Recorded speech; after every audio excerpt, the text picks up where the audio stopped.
తొలి ప్రధాని పండిట్ జవహర్లాల్ నెహ్రూ వంటి గొప్ప మానవత్వవాది దార్శనికుడి కారణంగా భారతదేశం ఈనాడు ఒక వైభవోపేత వైజ్ఞానిక దేశంగా పారిశ్రామిక శక్తిగా ఎదగగలిగింది అని చెప్పక తప్పదు. పంచవర్ష ప్రణాళికలు రచించి ఈ దేశానికి వ్యవసాయ పారిశ్రామిక అభివృద్ధి అన్నవి రెండు కళ్ళు అని నమ్మి ఆ దిశగా తొలి అడుగులు వేయించిన దార్శనికుడు పండిట్ నెహ్రూ గారు. ఆయన ప్రారంభించిన సాగునీటి ప్రాజెక్టులను మనం ఈరోజు ఆధునిక దేవాలయాలుగా పిలుచుకుంటున్నాం. ఈ దేశంలో కోట్లాది ఎకరాలు పంటలతో పచ్చ తోరణాన్ని కట్టుకుంటున్నాయి అంటే దానికి కారణం నెహ్రూ ప్రారంభించిన సాగునీటి ప్రాజెక్టులే. మన రాష్ట్రంలో నాగార్జున సాగర్, శ్రీశైలం, బాక్రానంగల్, శ్రీరామ్ సాగర్ లాంటి ప్రాజెక్టులు నెహ్రూ ప్రారంభిస్తే ఆ తర్వాత వాటిని పూర్తి చేసి కోట్లాది మంది రైతుల పొలాలకు సాగు జలాల పారించిన గొప్ప చరిత్ర స్వర్గీయ శ్రీమతి ఇందిరాగాంధీకి దక్కుతుంది. అంతేకాదు పారిశ్రామికంగా బిహెచ్ఈఎల్, ఈసీఐఎల్, ఐడిపిఎల్, మిదాని వంటి ఎన్నో ప్రభుత్వ రంగ సంస్థలు ఆ స్వర్ణయుగంలో నెలకొల్పబడినయే. హరిత విప్లవం, శ్వేత విప్లవం, నీల విప్లవం వంటి కార్యక్రమాలను చేపట్టి అన్ని రంగాల సమగ్రాభివృద్ధికి కృషి చేసిన ఘనత నాటి ప్రభుత్వాలది. బడా పారిశ్రామికవేత్తలకు మాత్రమే తెలిసిన బ్యాంకింగ్ వ్యవస్థను జాతీయీకరణతో గ్రామీణ ప్రజల చెంతకు చేర్చిన ఘనత, ప్రతి పౌరుడికి బ్యాంకును అందుబాటులోకి తెచ్చిన గొప్పతనం ఆనాటి దార్శనికుల వల్లనే జరిగింది. 1947 వరకు ఆహార ధాన్యాలను దిగుమతి చేసుకుంటున్న దేశం భారతదేశం. ఈనాడు ప్రపంచంలో ఆహార ధాన్యాలను అత్యధికంగా ఉత్పత్తి చేస్తున్న దేశాలలో ఒకటిగా ఎదగడానికి కారణం స్వర్గీయ లాల్ బహదూర్ శాస్త్రి, ఇందిరాగాంధీ ప్రవేశపెట్టిన హరిత విప్లవమే. ఇందిరాగాంధీ ప్రవేశపెట్టిన 20 సూత్రాల ఆర్థిక కార్యక్రమం ప్రజల సామాజిక ఆర్థిక పునరుజ్జీవనానికి గీటురాయిగా మారింది. స్వర్గీయ రాజీవ్ గాంధీ ప్రధానిగా దేశం టెలికమ్యూనికేషన్స్ రంగంలో విప్లవాత్మక మార్పులకు నాంది పలికారు. అంతరిక్ష అణుశక్తి కార్యక్రమాల్లో స్వదేశీ పరిజ్ఞాన్ని వినియోగించి అతి కొద్ది దేశాల సరసన భారతదేశం ఆనాడే నిలపగలిగారు. స్వర్గీయ రాజీవ్ గాంధీ హయాంలో ఈ దేశానికి సాంకేతిక విప్లవాన్ని తీసుకురాగా ఆ తర్వాత ప్రధానిగా బాధ్యతలు స్వీకరించిన మన తెలంగాణ బిడ్డ స్వర్గీయ పివి నరసింహారావు గారు ఆర్థిక విప్లవాన్ని తీసుకువచ్చి భారతదేశ ముఖ చిత్రాన్ని మార్చివేశారు. ఇట్లా నెహ్రూ హయంలో మొదలైన భారతదేశ విజయ ప్రస్థానం ఇందిరా, రాజీవ్, పివి హయంలో ప్రపంచంలో అగ్రదేశాల సరసన చేరే స్థాయికి ఎదిగింది. స్వతంత్రం సాధనతో పాటు కాంగ్రెస్ ఈ దేశానికి అందించిన సేవలకు ఇవి కొన్ని ఉదాహరణలు మాత్రమే. నేటి ప్రజలు, ఈ తరం యువకులు ఈ వాస్తవాలను గ్రహించవలసిన అవసరము ఉంది.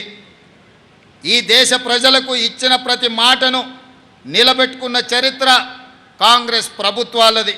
భక్తి శ్రద్ధలతో ఈ దేశాన్ని పాలించిన చరిత్ర మనది. తెలంగాణ ఆకాంక్షల విషయంలో సైతం ఆ విషయం సమకాలీన సాక్ష్యంగా ఉంది. 2004లో కరీంనగర్ వేదికగా తెలంగాణ ప్రజలకు శ్రీమతి సోనియా గాంధీ గారు మాట ఇచ్చారు. తెలంగాణ ప్రజల మనసు నాకు తెలుసు, వారి ఆకాంక్షలు నెరవేర్చే బాధ్యత తీసుకుంటానని వారు చెప్పారు. జూన్ 2, 2014 తెలంగాణ రాష్ట్ర ఆవిర్భావంతో ఆమె మాట ఇస్తే అది శిలాశాసనం అన్న విషయం మరోసారి రుజువైంది. మా సిద్ధాంతం గాంధీ సిద్ధాంతం, మా వాదం గాంధేయ వాదం. మహాత్ముడి దృష్టిలో స్వతంత్రం అంటే కేవలం రాజకీయ విమోచన మాత్రమే కాదు, ఆర్థిక, సామాజిక, సాంస్కృతిక పునరుజ్జీవనం. సమాజంలో అట్టడుగున ఉన్న అణగారిన వర్గాలకు స్వతంత్ర ఫలాలు అందినప్పుడే మనం సాధించిన స్వతంత్రానికి మహనీయుల త్యాగాలకి అర్థం ఉంది. అన్ని వర్గాల సర్వతోముఖాభివృద్ధి జరిగినప్పుడే ఈ దేశ ప్రజాస్వామ్యానికి విలువ గౌరవం పెరుగుతుంది. 4 కోట్ల ప్రజల ఆకాంక్ష, యువత బలిదానాలు, విద్యార్థుల పోరాటాల ఫలితంగా సాధించుకున్న తెలంగాణ రాష్ట్రంలో దశాబ్ద కాలం తర్వాత నిజమైన ప్రజాపాలన మొదలైంది. నాటి బ్రిటిష్ దాస్య శృంఖలాల నుండి దేశం ఏ విధంగా అయితే విముక్తి చెందిందో అదే స్ఫూర్తితో, అదే పోరాట పటిమతో అంతిమ పోరాటం చేసి డిసెంబర్ 3, 2023న స్వేచ్ఛ స్వాతంత్రాన్ని పొందాం. ఇప్పుడు రాష్ట్రంలో ప్రజల చేత, ప్రజల కొరకు ప్రజలు ఎన్నుకున్న ప్రజాప్రభుత్వం కొలువై ఉంది. తొలిసారి రాష్ట్రంలో ప్రజాస్వామ్యబద్ధ పాలన జరుగుతూ ఉంది. గడిచిన 10 ఏళ్లుగా తెలంగాణ కోల్పోయిన స్వేచ్ఛను పునరుద్ధరించడమే మా ప్రభుత్వం తొలి ప్రాధాన్యతగా భావించాం. భౌతికంగా కంచెలు తొలగించడమే కాదు, మానసిక బానిసత్వ సంఖ్యలు తెంచేశాం. భౌతికంగా పాలకులు తప్పు చేస్తే నిలదీసే స్వేచ్ఛ ఈరోజు తెలంగాణలో ఉంది. పరిపాలనలో లోటుపాట్లు ఉంటే సూచనలు, సలహాలు స్వీకరించే సౌలభ్యం కల్పించాం. ప్రతి నిర్ణయంలో ప్రజాహితాన్ని చూస్తున్నాం. లోతైన సమీక్షలతో మంచి చెడులను విశ్లేషించి మెజారిటీ వర్గాల ప్రయోజనాలే ప్రామాణికంగా పాలన చేస్తున్నాం. ఇంతటి వ్యవస్థలో లోటుపాట్లు ఉండవచ్చు. మా నిర్ణయాలలో తప్పు జరిగితే సరిదిద్దుకుంటున్నాం. ఎవరైనా తప్పుడు ఆరోపణలు చేసినప్పటికీ సంవయనం పాటిస్తున్నాం. ఇది ప్రజాస్వామ్యం అన్న స్ఫూర్తితో పాలన చేస్తున్నాం. ఎన్నికల సందర్భంలోనే చెప్పాం, మేము అధికారంలో వస్తే రాష్ట్రంలో 7వ గ్యారంటీగా ప్రజాస్వామ్యాన్ని పునరుద్ధరిస్తామన్నాం. ఈరోజు అక్షరాల అది చేసి చూపిస్తున్నాం. ఇచ్చిన మాట ప్రకారం ప్రజాపాలన సాగిస్తున్నాం. ప్రజలందరికీ సామాజిక న్యాయం, సమాన అవకాశాలు కల్పించాలన్నది మా ప్రభుత్వం యొక్క లక్ష్యం. రాష్ట్ర ఆవిర్భావానికి దశాబ్ద కాలం పూర్తయిన సందర్భంగా ఇటీవలనే దశాబ్ది వేడుకలను ఘనంగా జరుపుకున్నాం. ఈ ఉత్సవాల సందర్భంగా అమరుల ఆశయాలు, ప్రజల ఆకాంక్షలు నెరవేర్చే దిశగా సాంస్కృతిక పునరుజ్జీవనం, ఆర్థిక పునరుజ్జీవనానికి సంబంధించి ప్రభుత్వం కీలక నిర్ణయాలు తీసుకుంది. తెలంగాణ సాధించుకొని దశాబ్ద కాలమైన రాష్ట్ర గీతం లేని పరిస్థితి మొన్నటి వరకు ఉన్నది. ప్రముఖ ప్రజాకవి అందరిశ్రీ రాసిన జయ జయ హే తెలంగాణ గీతాన్ని రాష్ట్ర గీతంగా ప్రకటించి ఆ లోటును భర్తీ చేశాం. తద్వారా సాంస్కృతిక పునరుజ్జీవనానికి నాంది పలికాం. తెలంగాణ రాష్ట్ర పేరును సూచించే సంక్షిప్త అక్షరాల విషయంలో టీఎస్ స్థానంలో టీజీని ప్రభుత్వం పునరుద్ధరించింది. ఇది ప్రజల యొక్క ఆకాంక్ష. మా ప్రభుత్వం అధికారం చేపట్టే నాటికి రాష్ట్ర ఆర్థిక వ్యవస్థ విధ్వంసమై ఉంది. గత 10 సంవత్సరాలలో తెలంగాణ రాష్ట్ర ప్రభుత్వ అప్పు దాదాపు 10 రెట్లు పెరిగింది. రాష్ట్ర ఆవిర్భావ సమయంలో 75,577 కోట్ల రూపాయల అప్పుగా ఉన్నా గత ఏడాది డిసెంబర్ నాటికి దాదాపు 7 లక్షల కోట్ల రూపాయలకు చేరింది. దీనిపై శ్వేతపత్రం కూడా విడుదల చేశాం. దయానీయ స్థితిలో ఉన్న రాష్ట్ర ఆర్థిక వ్యవస్థకు స్వస్థత చేకూర్చడం కోసం ఆర్థిక పునరుజ్జీవనం అవసరమని భావించాం.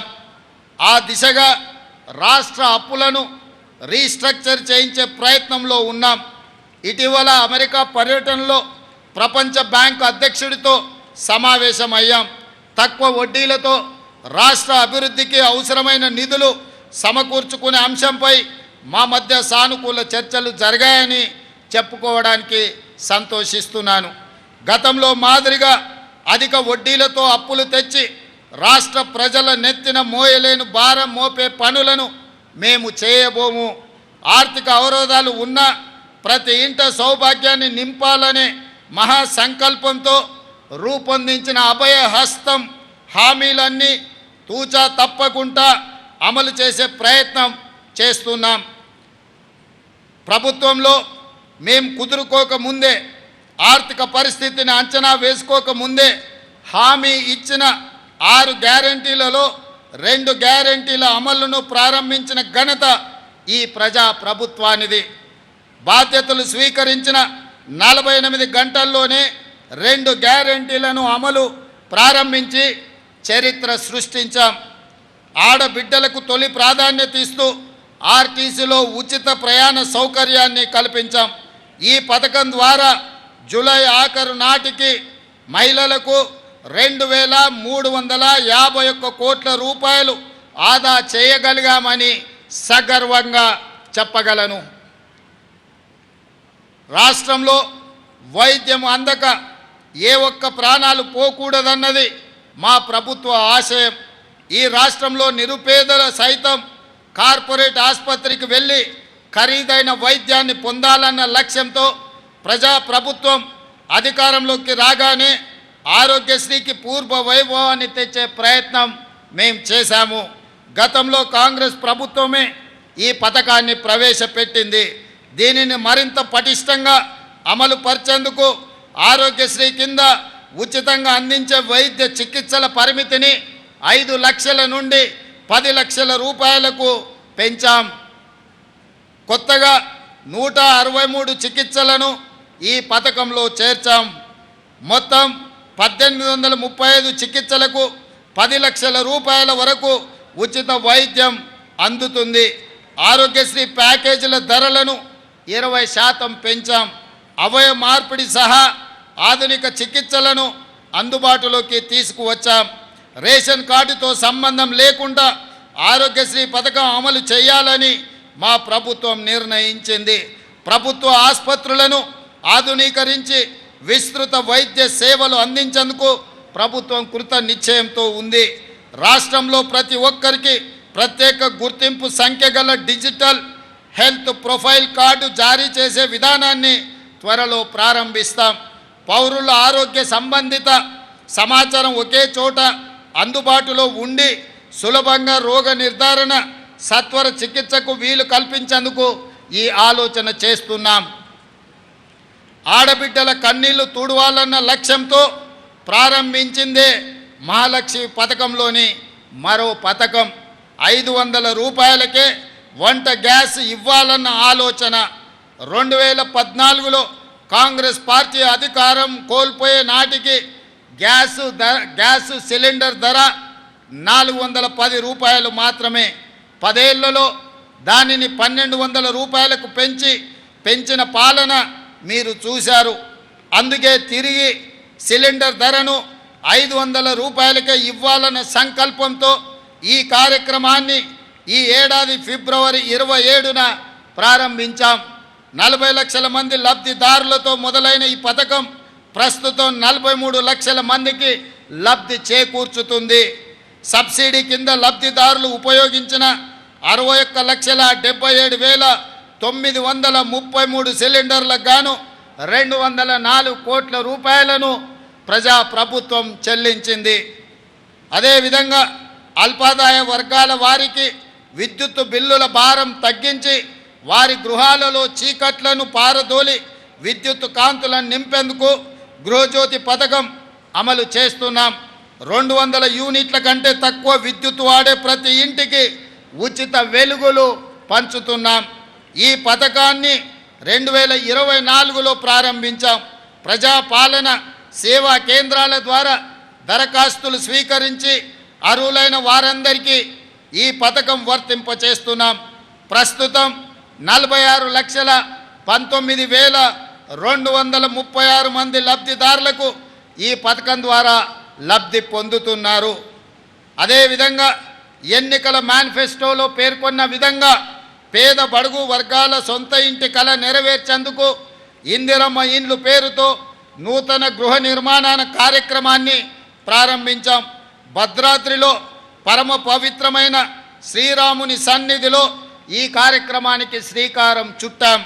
ఈ పథకం ద్వారా ప్రతి నియోజకవర్గంలో కనీసం 3,500 ఇళ్ల చొప్పున ఈ ఆర్థిక సంవత్సరంలో 4,50,000 ఇళ్ల నిర్మాణం లక్ష్యంగా పెట్టుకున్నాం. ఈ పథకం కింద పేదల ఇల్లు కట్టుకోవడానికి 5 లక్షల రూపాయలు ప్రభుత్వం ఉచితంగా చెల్లిస్తుంది. అదేవిధంగా మిత్రులారా, మా ప్రభుత్వ ఎజెండాలో వ్యవసాయ రంగం అత్యంత ప్రాధాన్యత అంశంగా ఉంది. అందుకే ఇటీవల బడ్జెట్లో వ్యవసాయ అనుబంధ రంగాలకు భారీ మొత్తంలో 72,659 కోట్ల రూపాయలు కేటాయించాం. ఆహార ధాన్యాలతో సహా వివిధ పంటల ఉత్పత్తుల దిగుబడులను పెంచడం ద్వారా రైతన్నల ఆదాయం పెంచేందుకు మా ప్రభుత్వం కృషి చేస్తుంది. రైతులకు కావలసిన ఎరువులు, విత్తనాలు ప్రాథమిక వ్యవసాయ సహకార పరపతి సంఘాల ద్వారా పంపిణీ చేస్తున్నాం. ఈ ఏడాది వానాకాలం పంటకు జూలై 24 నాటికి 11,85,000 మెట్రిక్ టన్నుల ఎరువులు పంపిణీ చేశాం. ఇప్పటికీ ఇంకా 10,65,000 మెట్రిక్ టన్నుల ఎరువులు అందుబాటులో రైతులకు ఉన్నాయి. అదేవిధంగా రాష్ట్రంలోని రైతాంగం నేడు అతిపెద్ద పండగ జరుపుకుంటుంది. ఇంతకాలం రుణభారంతో బతుకు భారమై తెలంగాణ రైతన్నలు నేడు తల ఎత్తుకొని దర్జాగా తిరిగే రోజులు వచ్చాయి. ఎన్నికల సందర్భంగా వరంగల్లో ప్రకటించిన రైతు డిక్లరేషన్కు అనుగుణంగా దేశంలో ఎక్కడా జరగని విధంగా రైతన్నలకు 2 లక్షల రూపాయల వరకు ఏకకాలంలో రైతు రుణమాఫీ చేసి రైతు కుటుంబాలను ఆదుకోవాలన్న ఆలోచన, ఆ కార్యక్రమాన్ని మొదలుపెట్టి దిగ్విజయంగా ముందుకు తీసుకెళ్తున్నది ప్రజా ప్రభుత్వం. ఇది అసాధ్యమని చాలామంది వక్ర భాషలు చెప్పారు. కానీ మా ప్రభుత్వం మాట ఇచ్చిన ప్రకారం రైతన్నలకు 2 లక్షల రూపాయల వరకు ఏకకాలంలో రుణమాఫీ కార్యక్రమాన్ని అమలు చేసి చూపిస్తున్నాం. దీనిపై ప్రతిపక్షాలు రంధ్రాన్వేషణ చేస్తున్నాయి. ఈ సందర్భంగా నేను చెప్పదలుచుకున్నాను, పథకంలో అర్హులైన ప్రతి రైతుకు న్యాయం జరుగుతుంది. సాంకేతిక కారణాలతో ఎక్కడైనా చిన్న ఇబ్బందులు వస్తే వాటిని పరిష్కరించే బాధ్యత ప్రజా ప్రభుత్వం తీసుకుంటుంది, వ్యవసాయ శాఖ తీసుకుంటుంది. కలెక్టర్ కార్యాలయాల్లో ప్రత్యేకంగా కౌంటర్ ఏర్పాటు చేసి ఈ సమస్యల మీద వచ్చే రైతులను, వాళ్ళ సమస్యలను తెలుసుకొని పరిష్కరించే బాధ్యత తెలంగాణ రాష్ట్రంలో ఉన్న అన్ని జిల్లా కలెక్టర్లకు ఆదేశాలు ఇవ్వడం జరిగింది. తొలి దశలో 1,00,000 రూపాయల వరకు ఉన్న రుణమాఫీ సొమ్ము 6,035 కోట్ల రూపాయలను జూలై 18న నేరుగా రైతు ఖాతాలలో ప్రభుత్వం జమ చేసింది. దీనివల్ల 11,34,000 మంది రైతన్నలు రుణ విముక్తి పొందారు. రెండో దశలో 6,190 కోట్ల రూపాయలను జూలై 30న నేరుగా రైతు ఖాతాలలో ఈ ప్రభుత్వం జమ చేసింది. దీనివల్ల 6,40,823 మంది రైతన్నలు రుణ విముక్తి పొందారు.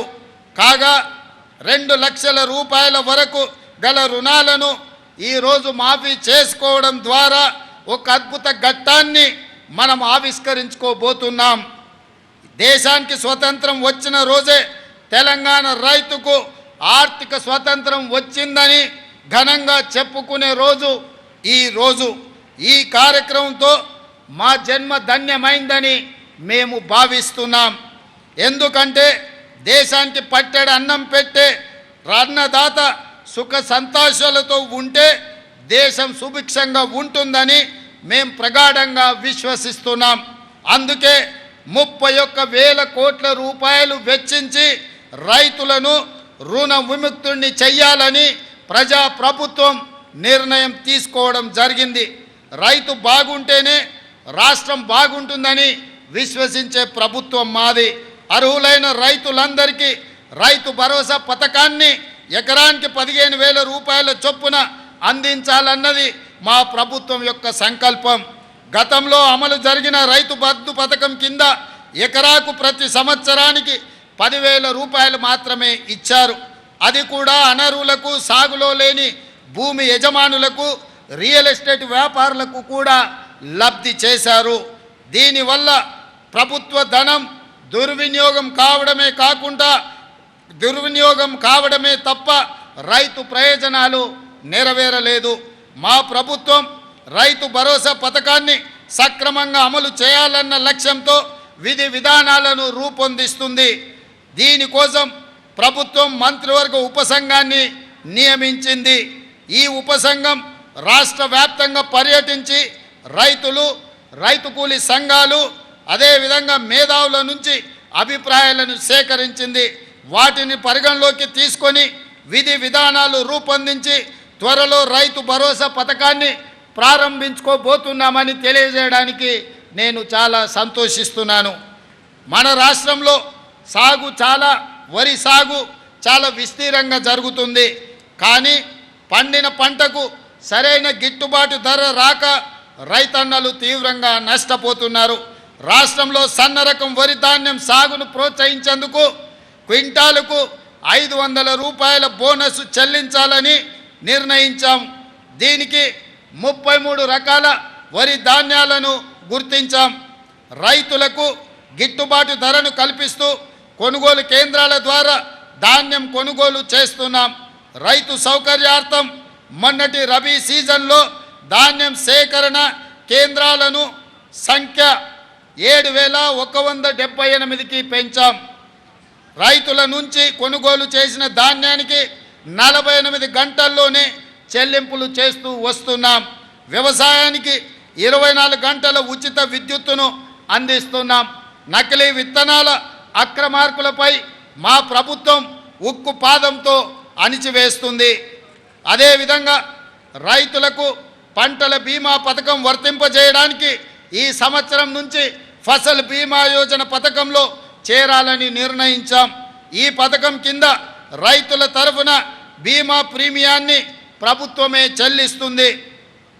రైతులకు పైసా ఖర్చు లేకుండా పంటలకు పూర్తి భద్రత కలుగుతుంది. ఈ పథకం ద్వారా రైతులకు ఆధునిక సాంకేతిక విధానాలు, పంటల దిగుబడికి సంబంధించిన శాస్త్రీయ పద్ధతులు తెలియజేయడానికి రైతు నేస్తం కార్యక్రమాన్ని మా ప్రభుత్వం ప్రారంభించింది.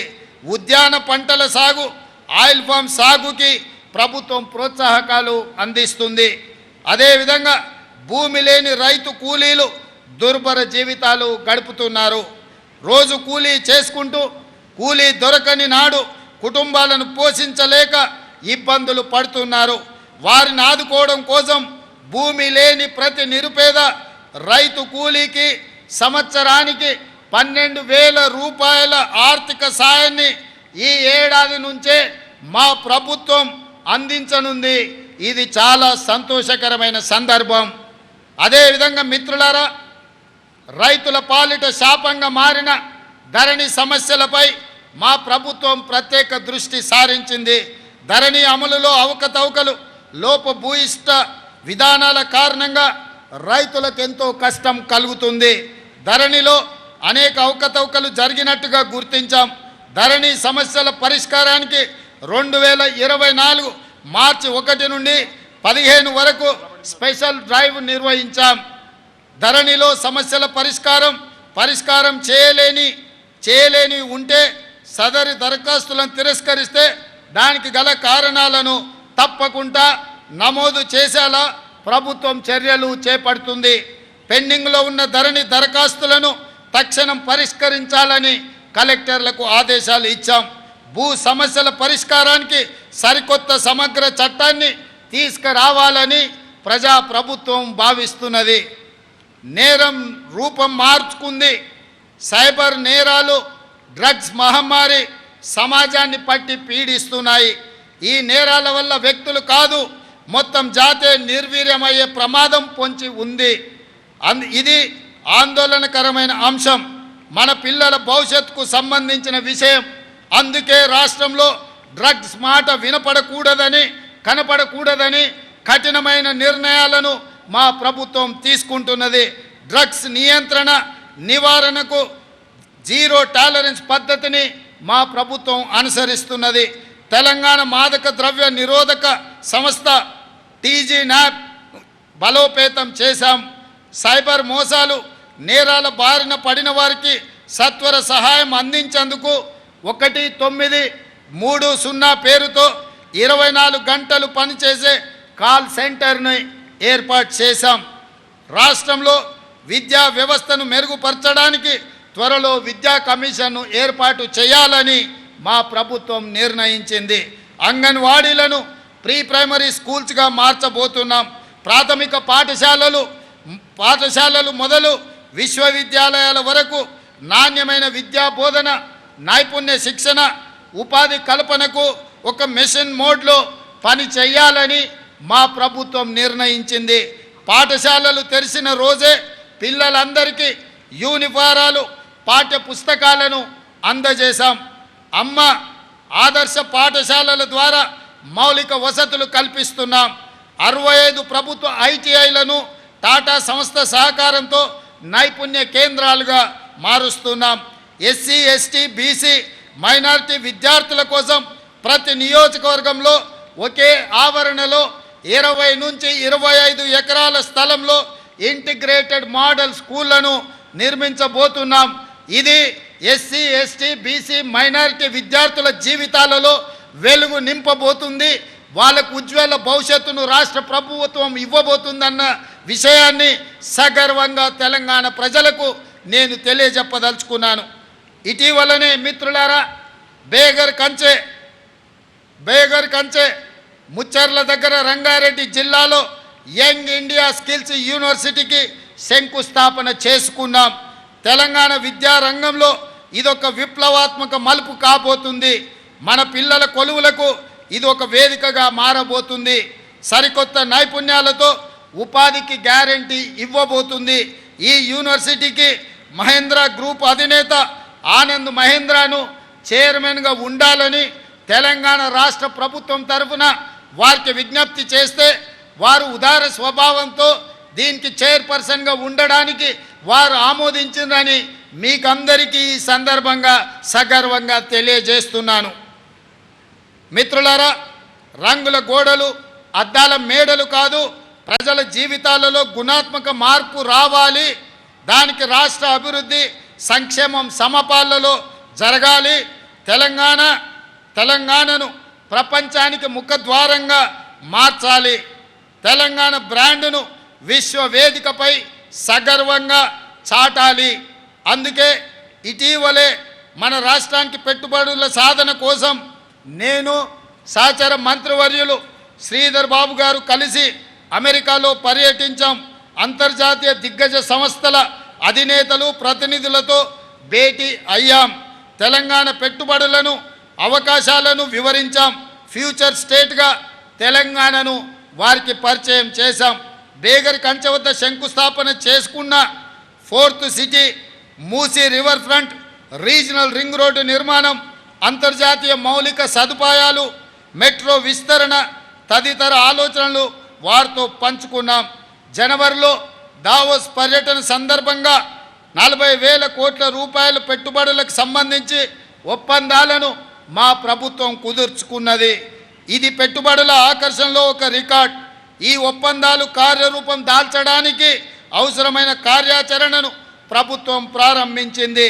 మన యువత ఉపాధి, ఉద్యోగ కల్పనకు ఇవి దోహదం చేస్తాయని మేము సంపూర్ణంగా విశ్వసిస్తున్నాం. ప్రాంతాలు, గ్రామ పంచాయతీలను తెలంగాణ కోర్ అర్బన్ రీజియన్గా గుర్తించాం. దీని పరిధిలోని ప్రభుత్వ ఆస్తులు, చెరువులు, పార్కుల కబ్జాలకు గురికాకుండా Hyderabad disaster response and estate protection agency HYDRAA పనిచేస్తుంది. సర్కారు ఆస్తుల పరిరక్షణతో పాటు విపత్తులు సంభవించినప్పుడు అత్యవసర సేవలను కూడా అందించే బాధ్యత ఈ హైడ్రా చేపడుతుంది. అదేవిధంగా మిత్రులారా, అధికారంలోకి వచ్చిన 3 నెలల్లోనే 30,000 మందికి ఉద్యోగ నియామక పత్రాలు అందజేశామని చెప్పడానికి నేను గర్వపడుతున్నాను. తెలంగాణ పబ్లిక్ సర్వీస్ కమిషన్ను ప్రక్షాళన చేసి ఇప్పటికే గ్రూప్ 1 ప్రాథమిక పరీక్షలను విజయవంతంగా జరిపించాం. 11,062 టీచర్ పోస్టుల భర్తీకి డిఎస్సిని విజయవంతంగా నిర్వహించాం. ఉద్యోగ నియామక పరిమితిని కూడా 44 ఏళ్ల నుంచి 46 ఏళ్ల వరకు మా ప్రభుత్వం పెంచడం జరిగింది. గ్రూప్ 1, గ్రూప్ 2, గ్రూప్ 3 నియామకాలకు ఉన్న కోర్టు చిక్కుముళ్లను పరిష్కరించాం. ఇటీవలనే శాసనసభలో జాబ్ క్యాలెండర్ను ప్రవేశపెట్టాం. దాని ప్రకారం పోటీ పరీక్షలు నిర్వహించి ప్రతి ఏటా ఉద్యోగ ఖాళీలు భర్తీ చేయబోతున్నాం. రాష్ట్రంలో నిరుద్యోగ యువతకు నేను హామీ ఇస్తున్నా, మీ సమస్యలు ఏమైనా ఉంటే ప్రభుత్వం దృష్టికి తీసుకురండి, వాటిని పరిష్కరించే బాధ్యత మేము తీసుకుంటాం. చెప్పుడు మాటలు విని మీ భవిష్యత్తును చెడగొట్టుకోవద్దు. ఎవరు ఉద్యోగాల కోసమో మీ జీవితాలను బలి చేసుకోవద్దు. ఇప్పటికే గడిచిన 10 ఏళ్లుగా మీరు చాలా నష్టపోయారు. పెద్దన్నగా మీకు అండగా నేను ఉంటా. సింగరేణి సహకారంతో రాజీవ్ గాంధీ సివిల్స్ అభయహస్తం కింద సివిల్స్లో ప్రాథమిక పరీక్షను విజయవంతంగా పూర్తి చేసిన అర్హులైన తెలంగాణ యువతకు ₹1,00,000 వంతున ఆర్థిక సహాయం అందించాలని మా ప్రభుత్వం నిర్ణయించింది. మిత్రులారా, రాష్ట్రంలో 63 లక్షల మంది మహిళలను వ్యాపార పారిశ్రామికవేత్తలుగా తీర్చిదిద్దే లక్ష్యంతో రాష్ట్ర ప్రభుత్వం ఇందిరా మహిళా శక్తి పథకానికి రూపకల్పన చేసింది. స్త్రీ నిధి ఏర్పాటు, బ్యాంకులతో అనుసంధానం ద్వారా మహిళలకు ₹1,00,000 కోట్ల ఆర్థిక సహాయాన్ని అందించాలని లక్ష్యంగా పెట్టుకున్నాం. మహిళలకు ఆసక్తి ఉన్న రంగాలలో వృత్తి నైపుణ్య శిక్షణ ఇప్పించి బ్రాండింగ్, మార్కెటింగ్లో మెలకువలు నేర్పించే సౌకర్యాలు కల్పిస్తున్నాం. ఇందిరా మహిళా శక్తి పథకంలో భాగంగా రుణ బీమా పథకాన్ని కూడా గత మార్చి నుంచి అమలు చేస్తున్నాం. ఈ పథకం కింద సభ్యురాలు ఎవరైనా మరణించినప్పుడు ఆమె పేరున ఉన్న రుణాన్ని గరిష్టంగా ₹2,00,000 వరకు మాఫీ చేయడం జరుగుతుంది. స్వయం సహాయక బృందాల మహిళలకు సభ్యులకు స్కూల్ యూనిఫామ్లు కుట్టే పనిని అప్పగించడంతో పాటు వారి ఉత్పత్తుల విక్రయానికి మాదాపూర్లోని శిల్పారామం వద్ద డ్వాక్రా మహిళా బజార్ ఏర్పాటు చేస్తున్నాం. ఇందిరా జీవిత బీమా పథకం ద్వారా స్వయం సహాయక సంఘాలలో దాదాపుగా 63,86,000 మంది మహిళా సభ్యులకు జీవిత బీమా సౌకర్యాన్ని కల్పిస్తున్నాం. స్వయం సహాయక సంఘాలలో సభ్యులకు 10 లక్షల ప్రమాద బీమా, జీవిత బీమా చేయడం జరుగుతుంది. అదేవిధంగా మిత్రులారా, రాష్ట్ర విభజన అనంతరం ఆంధ్రప్రదేశ్తో ఆస్తుల విభజనకు సంబంధించిన సమస్యలను పరిష్కరించేందుకు గత దశాబ్ద కాలంగా ఏ విధమైన ప్రయత్నాలు జరగకపోవడంతో ఎక్కడి సమస్యలు అక్కడే ఉండిపోయాయి. కృష్ణా గోదావరి జలాల్లో మన వాటా లెక్కలు ఇంకా తేలవలసి ఉంది. మా ప్రభుత్వానికి రాష్ట్ర ప్రయోజనాలు ముఖ్యం. ఇందుకోసం ఇరుగు పొరుగు రాష్ట్రాలతో కేంద్రంతో స్నేహపూర్వకంగా సఖ్యతతో వ్యవహరిస్తాం. రాష్ట్ర విభజనానంతరం అపరిష్కృతంగా మిగిలిపోయిన సమస్యలను సత్వరంగా పరిష్కరించుకోవడానికి ఇటీవల ఆంధ్రప్రదేశ్ ముఖ్యమంత్రితో జరిపిన చర్చలు త్వరలో మంచి ఫలితాలను ఇస్తాయని మా ప్రభుత్వం భావిస్తుంది. ఇది ప్రజా ప్రభుత్వం, ప్రతి ఒక్కరి ప్రభుత్వం. స్వేచ్ఛకు ప్రాధాన్యత ఇస్తూ, ప్రజాస్వామ్య విలువలను గౌరవిస్తూ, సంక్షేమానికి పెద్దపీట వేస్తూ విశ్వ వేదికపై తెలంగాణను సగర్వంగా నిలిపే పాలన శక్తి వంచన లేకుండా కృషి చేస్తామని హామీ ఇస్తూ దీనికి ప్రతి ఒక్కరూ సహకరించాలని కోరుతూ మరొక్కసారి అందరికీ స్వతంత్ర దినోత్సవ శుభాకాంక్షలు. మిత్రులారా, చివరగా రాష్ట్రానికి పెట్టుబడుల సాధన కోసం జరిపిన అమెరికా, దక్షిణ కొరియా పర్యటన విజయవంతమైంది. 19 అగ్రశ్రేణి కంపెనీలతో చర్చలు జరిపాం. 31,532 కోట్ల రూపాయల పెట్టుబడుల ఒప్పందాలు జరిగాయి. తద్వారా 30,750 మందికి నేరుగా ఉద్యోగ అవకాశాలు లభించే అవకాశం ఉంది. తెలంగాణను ఫ్యూచర్ సిటీగా ప్రపంచానికి పర్యటన ద్వారా పరిచయం చేశాము. ఇదొక గొప్ప ముందడుగు.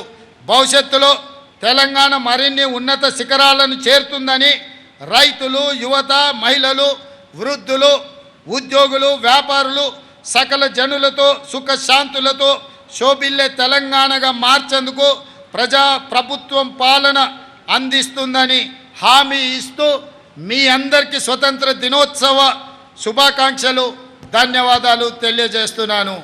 జై తెలంగాణ.